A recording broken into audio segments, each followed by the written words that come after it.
Om Shanti. Universe की नज़र, परमात्मा की नज़र, इस ब्रह्मांड की नज़र आप पर कब पड़ती है और जब उस ईश्वर की नज़र आप पर पड़ेगी तो सब कुछ बदल जाएगा। आपने देखा होगा कई लोग जीवन में बहुत संघर्ष करते हैं, बहुत मेहनत करते हैं, आखिर में उनके पास परिणाम कुछ नहीं आता है। माना ऐसे बहुत सारे लोग हैं। बहुत सारे लोग आपने ऐसे देखे होंगे कि जो सुबह 5 बजे उठ कर के काम के लिए चले जाते हैं, रात को भी लेट घर में लौट कर आते हैं और वो दिन भर बहुत मेहनत करते हैं। लेकिन फिर भी उनका जो पूरा जीवन है वो मेहनत में ही गुज़र जाता है। तो और कई लोग ऐसे भी आपने देखे होंगे कि जो इतनी मेहनत भी नहीं करते हैं, लेकिन फिर भी उनको जीवन में सब कुछ मिलता है। तो ऐसा क्या कारण है?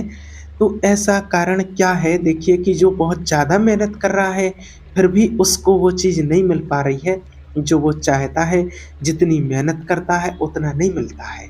और एक वो व्यक्ति है जो इतनी मेहनत भी नहीं करता है और उसको वो सब कुछ मिल जाता है। तो इसका कारण यही है कि यूनिवर्स की उस परमात्मा की नज़र आपके ऊपर पड़ती है, तो उसके बाद आपके जीवन में चमत्कार होना शुरू हो जाते हैं और जो फिर आप अपने जीवन में चाहते हैं, वो सब कुछ मिलना शुरू हो जाते हैं। तो अब समस्या ये है कि उस परमात्मा की नज़र हम पर कब पड़ेगी? तो वो अपने आप नहीं पड़ेगी। आपको कुछ ऐसा कहना पड़ेगा कि जैसे आप भी उस कुछ कैटेगरी में आ जाओ, कि जो आपको मेहनत कम करनी पड़े और आपके सब काम बनने लगें। अब कई लोग बोलते हैं कि अगर ऐसा होता तो भाई दुनिया में लोग मेहनत ही क्यों करते? सबके सब काम ऐसे ही बन जाते। तो ऐसा है, मेहनत लोग आज कहाँ करते हैं और जो मेहनत करते हैं उनको उतना कहाँ मिल पाता है जितनी वो मेहनत करते हैं। क्योंकि कुछ तो है, कुछ तो राज है इस ब्रह्मांड में, कुछ तो राज है जो उन लोगों को पता नहीं है।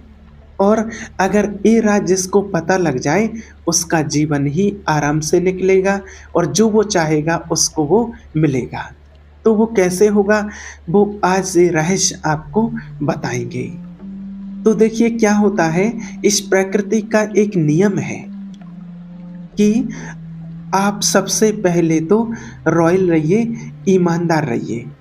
आज जो आपको बताने जा रहे हैं इसको आपको 21 दिन तक करना है, 21 डेज करना ही है। अगर 22वें दिन आपको नहीं लगे कि आपको कुछ ऐसा अलग सा महसूस नहीं हो रहा है, आपके जीवन में कुछ यूनिक सा, कुछ चमत्कार सा आपको नहीं लग रहा है, तो फिर आप बताना। लेकिन 21 दिन तक तो कंटिन्यूअस आपको करना है। तो आपको करना क्या है, कुछ अलग से नहीं करना है, कुछ बड़ा नहीं करना है, कुछ हटके नहीं करना है। आप जो करते हैं बस उसी में से थोड़ा सा अलग करना है। सबसे पहले तो आप ईमानदार बनिए, ईमानदार रहिए, किसी भी चीज़ के प्रति ईमानदार रहिए। मान लीजिए आप किसी भी दुकान पर जाते हैं, आप किसी किराने की दुकान पर जाते हैं और आपने एक नमकीन का पैकेट लिया। आपने नमकीन का पैकेट लिया और आपने उस नमकीन के पैकेट को थोड़ा टेस्ट किया, आपको अच्छा लगा। अब आपने एक और नमकीन का पैकेट ले लिया और फिर उस दुकानदार से आपने पूछा कि भाई उस दुकान में बहुत भीड़ थी, उसने ध्यान नहीं कर पाया, और उससे आपने पूछा कि भाई कितने पैसे हुए, और उसने कहा कि 5 रुपये। 5 रुपये का पैकेट लिया है और तो उसने एक पैकेट के पैसे गिने और उसको आपने 5 रुपये दे दिए। तो ऐसे कई लोगों को देखा गया है जो लेते ज़्यादा हैं, माना 2 पैकेट ले लिए, 4 पैकेट ले लिए, लेकिन वो एक कोशिश करते हैं कि एक कम करके बता दें। ऐसा देखा गया है कई लोगों को, कई जगह लोग हैं तो ऐसा करते ही रहते हैं। तो आप कोशिश करिए कि नहीं, हमने 2 पैकेट लिए हैं, आपको याद नहीं हमने 2 पैकेट लिए हैं, आप ईमानदार बनिए। वहाँ पर वो भूल चुका है, उसे नहीं पता है कि आपने 2 पैकेट लिए हैं, लेकिन आपको उस चीज़ को याद दिलाना है। देखिए इसमें होता कुछ नहीं है, छोटी सी स्टेप है। इसमें ऐसा नहीं है कि आप गरीब हो जाओगे 5 रुपये में, या वो अमीर हो जाएगा या वो गरीब हो जाएगा। ना आप अमीर बनेंगे 5 रुपये में, ना वो गरीब बनेगा 5 रुपये में, ऐसा नहीं होता है। लेकिन आपकी जो छोटी-सी स्टेप है ना, जिससे आपके मन को एक बड़ा अच्छा लगेगा, बहुत अच्छी फीलिंग आएगी। अब आप लोग कहते हैं, माना कई लोग कहते हैं कि ये सब कुछ तो हम करते हैं, तो ये तो बहुत अच्छी बात है। अब दूसरी चीज़ जो होती है, आप सबसे पहली जो शुरुआत है, आप अपने परिवार से करिए। परिवार में आपके जो लोग हैं, आपके मम्मी-पापा होंगे, पत्नी, बच्चे, पति, जो भी आपके परिवार में हैं, उनसे आप प्रेम से बात करना शुरू कीजिए बड़े अच्छे से। ये समझ लीजिए कि सब कुछ समर्पण है, मुझे कुछ नहीं चाहिए। जैसे कई बार होता है कि मुझे ये चाहिए, मुझे ये लाके नहीं दिया, मुझे ये नहीं दिया, और इसकी वजह से कई बार लड़ाई झगड़े हो जाते हैं। उसने ये नहीं किया, इसने ये नहीं किया। तो आप 21 दिन तक ये करिए, कोशिश कीजिए कि मुझे कुछ नहीं चाहिए और मुझे अपने जीवन में चाहिए सिर्फ़ और सिर्फ़ खुशी। और खुशी का फ़ॉर्मूला ये है कि मुझे अपने आप को समर्पण करना होगा, कुछ नहीं चाहिए, जो मुझे ईश्वर ने दिया है वो बहुत अच्छा है। तो आप अपने घर में, परिवार में जितने भी लोग हैं, उनसे अच्छे से बात करना शुरू कीजिए। दूसरी चीज़ आप ये कीजिए और फिर आप देखेंगे कि आपके जीवन में चमत्कार होंगे। और फिर तीसरी चीज़ है, तो दूसरी चीज़ जो बताया कि अपने परिवार में संतुष्ट रहिए और अपने परिवार में अच्छा व्यवहार कीजिए। तो उनसे आप अच्छे से बात कीजिए, प्रेम से बात कीजिए, जो भी मिला है उसमें संतुष्ट रहिए। फिर देखिए जीवन में आपको जो चाहिए वो आपके पास आने लगेगा। क्योंकि देखिए कहा जाता है कि बिन माँगे मोती मिले। आपने तो सुना होगा कि बिन माँगे मोती मिले और माँगे मिले ना भीख। इस स्वयं भगवान भी कहते हैं कि माँगने से कुछ नहीं मिलता है और बिन माँगे मोती मिल जाते हैं। बहुत सारे लोग ऐसे हैं जो कुछ माँगते भी नहीं हैं। मान लीजिए कि अगर ईश्वर से कोई प्रार्थना करते हैं तो उसमें भगवान से कुछ माँगते नहीं हैं। और कई लोग ऐसे भी होते हैं कि जो माँगते हैं तो कितना सा माँगते हैं, मानो बहुत कम माँगते हैं। कई लोग माँगते हैं कि मुझे एक फ़ोन दिला देना, मुझे, क्योंकि इंसानी दिमाग है ना बहुत छोटा होता है, तो वो कम ही माँगते हैं कि हे भगवान मेरी नौकरी लगवा देना, मेरी इतनी तनख्वाह बढ़वा देना, मुझे मोबाइल दिला देना। हमारा माना छोटी-सी सोच है तो छोटा ही माँगते हैं, और ऊपर वाला जो देता है ना, और जब हम उसके ऊपर छोड़ देते हैं कि सब आपको पता है प्रभु, मैं क्या माँगूँ आपसे, जब उसके ऊपर सब कुछ छोड़ देते हैं तो वो बहुत कुछ देता है। इसलिए ही कहा गया है कि बिन माँगे मोती मिले और माँगे मिले ना भीख। आज एक छोटा बच्चा है आपका, तो वो आपसे कुछ माँगेगा। माने छोटा बच्चा है, उसकी कितनी सी समझ है, वो क्या माँगेगा, उसको एक टॉफ़ी चाहिए, कहीं मार्केट में जाएगा उसको एक टॉफ़ी दिला दो, कोई बिस्किट दिला दो, कुछ पैकेट दिला दो, इतना ही कुछ माँगेगा। या और थोड़ा समझदार है तो अपने ओढ़ने पहनने की कोई वस्तु माँगेगा।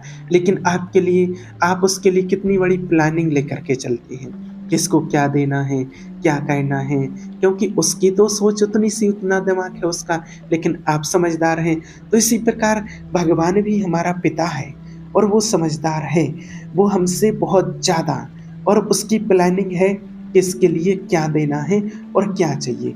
इसलिए उसके ऊपर छोड़ दो, तो वो देगा जो आपने कभी सोचा भी नहीं होगा। और जब हम परिवार से कुछ माँगते हैं, कुछ छीनते हैं, लड़ाई झगड़े करते हैं, क्लेश करते हैं, तो ऐसा नहीं कि आपको मिल जाएगा। आपकी वो चीज़ आपसे और दूर होती चली जाएगी। लेकिन जब आप उसको समर्पण कर देंगे कि मुझे कुछ नहीं चाहिए, जो आप दोगे उसी में राज़ी है। फिर आप देखोगे कि जो आपके मन में है वो आपके सामने प्रकट हो जाएगा। ये रहस्य है, ये रहस्य आपको बताते हैं। और ये ऐसा नहीं है कि आपको ये कहीं से सुन के पढ़ के बता रहे हैं। ये माना बहुत लोगों के जीवन के, हमारे स्वयं के जीवन का अनुभव है। आपको जो भी बताते हैं तो वो प्रैक्टिकल लोगों के जीवन के अनुभव हैं, अपने खुद के जीवन के अनुभव हैं, वो ही आपको बताते हैं। ऐसे कितने ही उदाहरण हैं कि जिसने कभी किसी से कुछ नहीं माँगा और आज उन लोगों के पास सब कुछ है। और आपको भी सब कुछ मिलेगा। बस आपको शांत रहना होगा, समर्पण भाव से रहना होगा। और तीसरी चीज़ है कि कभी आप किसी से कोई उम्मीद नहीं रखिए, कोई इच्छा नहीं रखिए, किसी भी व्यक्ति से कोई उम्मीद ना रखें। कई बार ऐसा होता है कि उम्मीद हमें धोखा दे जाती है। हम किसी व्यक्ति से उम्मीद रखते हैं, इच्छा रखते हैं कि इससे हमें ये मिलेगा, इससे ऐसा मिलेगा, और जब वो चीज़ नहीं मिलती है तो हमें धोखा मिलता है। कई बार लगता है कि ये व्यक्ति हमारी तारीफ़ करेगा, फिर वो नहीं करता है। ये व्यक्ति मुझे ये ला के देगा, वो नहीं मिलता है तो दुखी हो जाते हैं। उम्मीद आप किसी भी व्यक्ति से नहीं रखिए। हमेशा याद रखिए, ये परमात्मा के महावाक्य हैं कि उम्मीद रखना है तो सिर्फ़ एक से रखिए, वो है ईश्वर। वो परमात्मा से उम्मीद रखिए, फिर देखिए आप जो चाहते हैं वो आपको मिलेगा। ये आपको सब कुछ अनुभव की हुई बातें बताते हैं। और चौथी चीज़ आपको करना है कि कोई भी परिस्थिति हो, कैसी भी परिस्थिति हो, उसमें आपको खुश रहना है। आप ये देखिए, अगर हमारे साथ कुछ ना कुछ घटित होता है, कोई घटना घटती है, कुछ ना कुछ होता है, तो ये हमारे ही कर्मों का परिणाम है। ठीक है, मैं इनको काट लेता हूँ, सहन कर लेता हूँ, और आगे जो मेरे साथ होगा वो बहुत अच्छा होगा, क्योंकि अभी जो मेरे कर्म हैं वो बहुत अच्छे हैं। इस बात को आप बिल्कुल नोट कर लीजिए कि आगे जो होगा बहुत अच्छा होगा। जब आप इस चीज़ को अपने दिमाग में रखेंगे कि आगे मेरे जीवन में बहुत अच्छा होगा, मेरे जीवन में आगे चल के चमत्कार होगा, चमत्कार देखना चाहता हूँ मैं, तो फिर देखिए कि उस ईश्वर की, परमात्मा की नज़र, यूनिवर्स की नज़र आपके ऊपर पड़ेगी और आपके जीवन में चमत्कार होंगे, क्योंकि आप उस कैटेगरी में आ जाएँगे फिर। अभी आपको लगता है ना कि सब कुछ मैं कर रहा हूँ, हम कर रहे हैं, ऐसा नहीं। आप ईश्वर के ऊपर भरोसा रखिए। और चौथी चीज़ बताते हैं कि आप हर चीज़ को भगवान के ऊपर समर्पित कर दीजिए। आज मैंने ये काम किया है, ये कार्य किया है, आपको समर्पित है, आपने करवाया है, मैंने कुछ नहीं किया है। कि बस मैंने किया है, ये आपके ज़िम्मे है ईश्वर, आप देख लेना प्रभु। और होता क्या है कि इंसान इसलिए परेशान होता है कि मैं इस चीज़ को कर लूँगा, मैंने इसको किया है, मैं जो अहम होता है ना, वो आगे नहीं बढ़ने देता है। और जिस व्यक्ति के अंदर अहंकार रहता है, भगवान की नज़र उसके ऊपर, यूनिवर्स की नज़र कभी नहीं पड़ती है। लेकिन जब वो अहम को त्याग देता है, मैं कुछ नहीं कर सकता हूँ, सिर्फ़ मैं निमित्त मात्र हूँ, ईश्वर ने मुझे निमित्त बनाया है, चाहे परिवार के निमित्त बनाया हो, किसी व्यक्ति के निमित्त बनाया हो, किसी कार्य के करने को निमित्त बनाया हो, कि बस ईश्वर ने मुझे निमित्त बनाया है, कराने वाला वो है, मैं कुछ नहीं कर सकता हूँ। मैं तो बस अपने कर्तव्य का पालन कर रहा हूँ, जिसके निमित्त मुझे ईश्वर ने बनाया है। फिर देखिए परमात्मा की नज़र कैसे आपके ऊपर पड़ती है। यूनिवर्स की नज़र आप पर तभी पड़ेगी जब आप सबसे अलग होकर के काम करेंगे, तभी पड़ेगी। अभी आप सोचते हैं कि मैं अपनी नौकरी लगवा लूँगा, मेरी लाइफ़ बढ़िया कर लूँगा, मैं सब कुछ अच्छे से कर लूँगा, मैं ये कर लूँगा, मैं नहीं। ऊपर वाला ईश्वर है, भगवान सब कुछ अच्छा करेंगे, मुझे विश्वास है। आप अपने अंदर ऐसे विचार लाइए कि मेरा सब कुछ बहुत अच्छा होगा, ईश्वर मेरे साथ है। बस आप ये विचार लाइए कि मैं सबको खुश देखना चाहता हूँ। कहा जाता है ना कि सर्वे भवन्तु सुखिनः, सर्वे सन्तु निरामयाः, सर्वे भद्राणि पश्यन्तु मा कश्चित् दुःख भाग् भवेत्। माना कि पूरा विश्व प्रसन्न रहे। और जब आप सब में खुशी की भावना देखते हैं, सबको खुश देखना चाहते हैं, तो फिर ईश्वर की नज़र आपके ऊपर पड़ती है। अब एक और चीज़ आपको लास्ट में बताएंगे कि उस परमात्मा को, ईश्वर को कैसे पता चलता है कि आपको क्या चाहिए। अब मान लीजिए आपके पड़ोस में एक बाइक आती है, नई बाइक। अब जब कोई नई बाइक लाता है तो देखिए वहाँ दो प्रकार के व्यक्ति रहते हैं। एक के मन में हीन भावना आएगी, देख करके गलत भावना आएगी, और फिर ईश्वर देखता है कि अरे इसको ये बाइक अच्छी नहीं लगी, इस बात को समझना। दूसरा एक व्यक्ति होगा, कहेगा वाह अरे बहुत बहुत बधाई हो आपको, आप नई गाड़ी खरीद कर के लाए हैं, नई बाइक लाए हैं। एक वो होता है जो ऊपर-ऊपर वाली बधाई देता है और एक वो होता है जो अंदर से दिल से बधाई देता है, बहुत मज़ा आ गया है। तो कि आपको तो बहुत खुशी होनी चाहिए कि चलो अरे पास वाले की बाइक आ गई है। और जब ईश्वर देखता है कि अरे इसको तो बड़ी खुशी हो रही है, इसकी बाइक आने से इसको खुशी हो रही है, तो कैसे न कैसे करके इसको भी बाइक दिलाओ, इसको भी बाइक दिलानी चाहिए। तो यूनिवर्स आपको वही देता है। तो उस ईश्वर को कैसे पता चलता है? आपकी भावनाओं से कि आपको क्या चाहिए।